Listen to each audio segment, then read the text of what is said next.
दिल्लीत आलेला आहात. उपराष्ट्रपती पदाच्या निवडणुकी संदर्भात आज बैठक आहे. साधारण काय चर्चा अपेक्षित आहे? बघा की सध्या खासदारांना ट्रेनिंग देण्याचं काम चालू. काल एनडीएच्या खासदारांचं ट्रेनिंग झालं, मॉक. आज समस्त विरोधी पक्षांच्या खासदारांचं सेंट्रल हॉलमध्ये मार्गदर्शन आणि ट्रेनिंग आहे. या देशामध्ये देशाच्या सर्वोच्च संसदेमध्ये निवडून येणारा नाही मतदान कसं करावं या संदर्भात मार्गदर्शन करावं लागतं. पण निवडणूक अत्यंत रंजक आहे उपराष्ट्रपती पदाची. सगळ्यात आधी भारतीय जनता पक्षाचं अभिनंदन केलं पाहिजे की एरवी भारतीय जनता पक्ष मुहूर्त वगैरे काढून स्थानिक स्वराज्य संस्थांपासून लोकसभापर्यंत निवडणुका घेते, हिंदुत्ववादी म्हणून.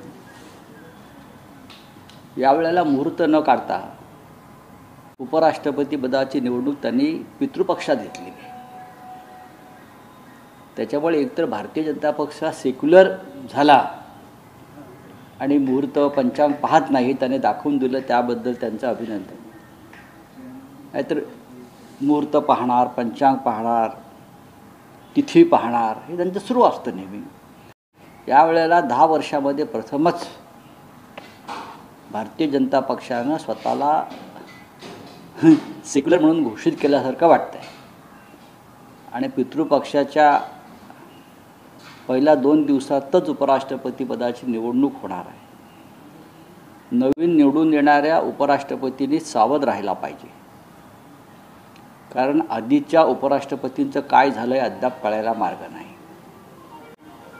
जोपर्यंत त्यांचं सार्वजनिक दर्शन होत नाही जगदीप धनखड यांचं, तोपर्यंत ते गायब आहेत, त्यांच्याविषयी शंका कायम राहतील. त्याच्यामुळे येणाऱ्या उपराष्ट्रपतींना आधीच्या उपराष्ट्रपतींनी काय चुका केल्या हे पाहावं लागेल. अर्थात हे होऊ द्यायचं नसेल तर खासदारांनी निर्भयपणे राष्ट्रहितासाठी न्यायमूर्ती बी सुदर्शन रेड्डी यांना मतदान करावं असं आमचं सगळ्यांचं आवाहन आहे. जगदीप धनखड यांनी थोडा कणा असल्याचं दाखवण्याचा प्रयत्न केला, तेव्हा त्यांची हकलपट्टी झाली. जवळजवळ राजीनामा वगैरे हे थोतांड आहे आणि त्यांना गायब करण्यात आलं. दुसरे राष्ट्रपती पदाचे जे उमेदवार आहेत उपराष्ट्रपती पदाचे, CP राधाकृष्णन, हे त्याच पछडीतले आहेत.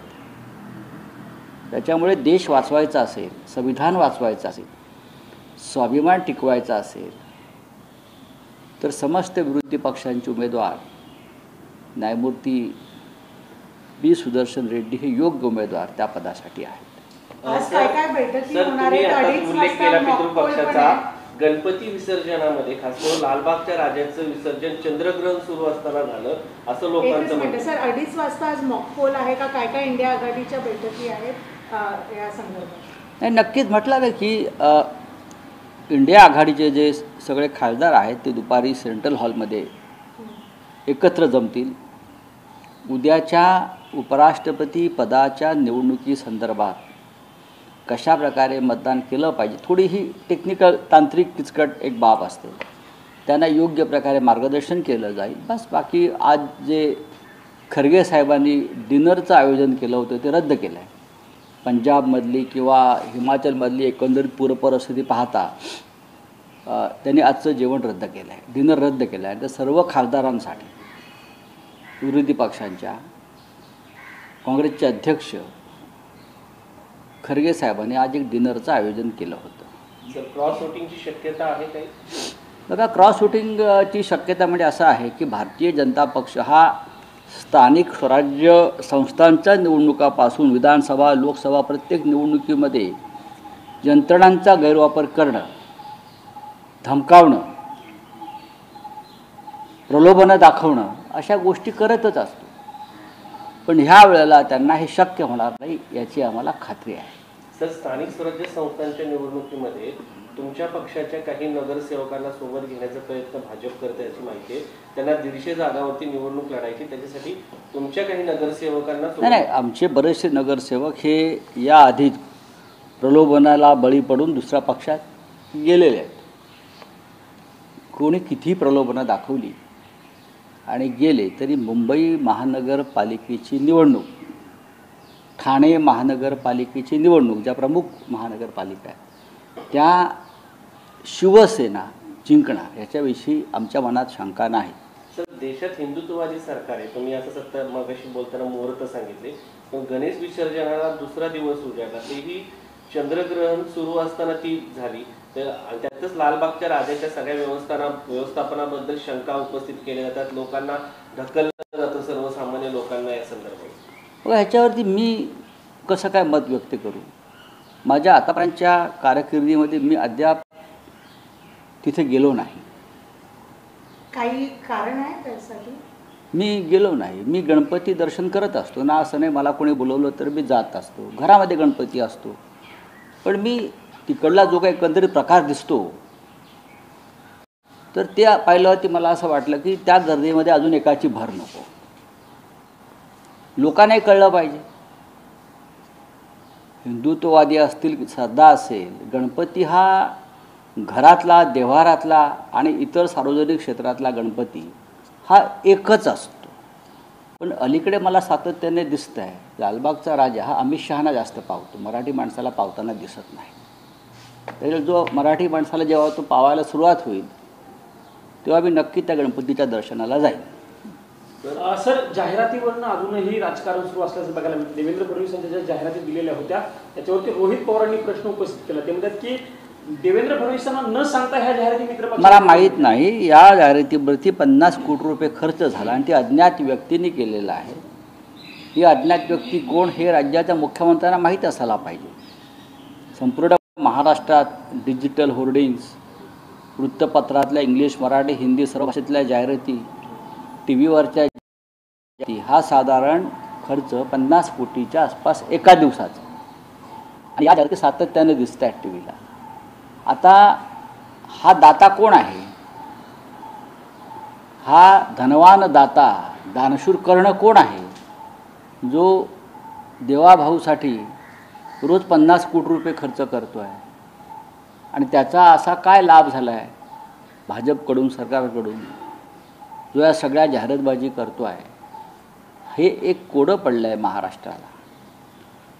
माननीय देवेंद्र फडणवीस या राज्याचे मुख्यमंत्री आहेत. मुख्यमंत्र्यांची स्वतःची एक आचारसंहिता असते.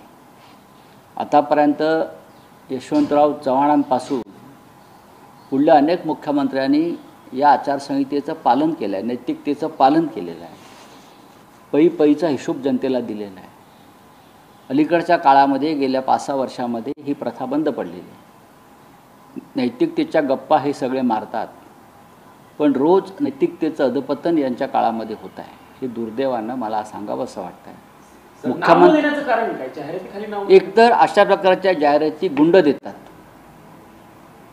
किंवा कुख्यात बिल्डर देतात, गुंड देतात. हा गुंडांचा पैसा असतो, ठेकेदारांचा पैसा असतो, आणि म्हणून कदाचित नाव टाळलं असेल.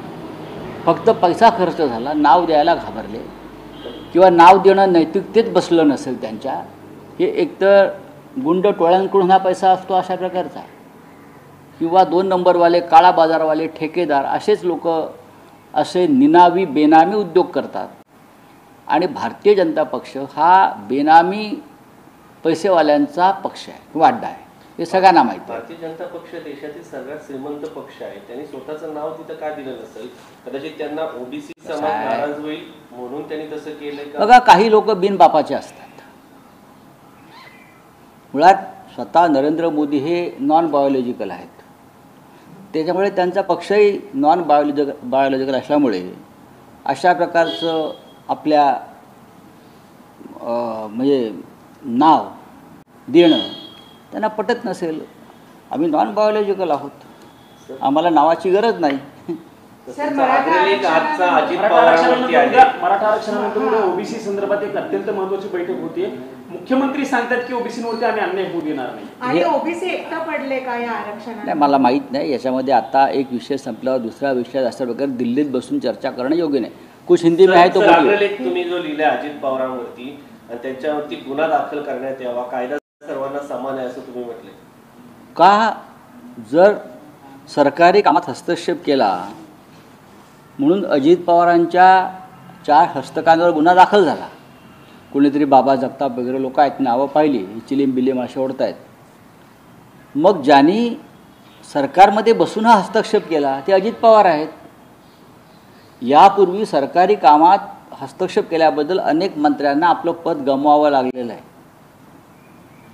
चुकीची कामं केल्याबद्दल. मग शिवाजीराव निलंगेकर पाटील असतील, शिवसेनेचे मुख्यमंत्री मनोहर जोशी असतील त्या काळातले, त्यानंतर बॅरिस्टर अंतुले असतील, चुकीचं काम केलं म्हणून त्यांना आपलं पद गमवावं लागलं, मंत्र्यांना गमवावं लागलं. मग अजित पवारांच्या संदर्भात ही जर मागणी होत असेल तर त्यात चुकलं काय? कारण स्वतः अजित पवार हे अत्यंत नीतिमान असे राजकारणी आहेत. त्यांनी अनेकदा सांगितलेलं आहे की मी वैयक्तिक कामं कोणाला सांगत नाही, मी सार्वजनिक कामांसाठीच अधिकाऱ्यांना फोन करतो. मग त्या अंजली कृष्णा या महिला IPS अधिकाऱ्याला जे काम सांगितलं बेकायदेशीर मुरुम उत्खननाचं, ते सार्वजनिक काम होतं का? याचं उत्तर द्यायला पाहिजे राज्याच्या उपमुख्यमंत्र्यांनी किंवा राज्याच्या मुख्यमंत्र्यांनी. अशा वेळेला राज्याच्या मुख्यमंत्र्यांची दातखिळी का बसते हे सुद्धा महाराष्ट्राला पडलेलं कोड आहे. एरवी ते बोलत असतात, मुख्यमंत्र्यांनी याच्यावरती बोललं पाहिजे का नाही बोललं पाहिजे? या राज्याचे गृहमंत्री आहेत, त्यांनी का बोलू नये? ते ह्या राज्याचे गृहमंत्री आहेत, पण गृहमंत्री म्हणून त्यांनी सातत्यानं सरकारमधल्या गुन्हेगारी स्वरूपाच्या लोकांना पाठीशी घातला.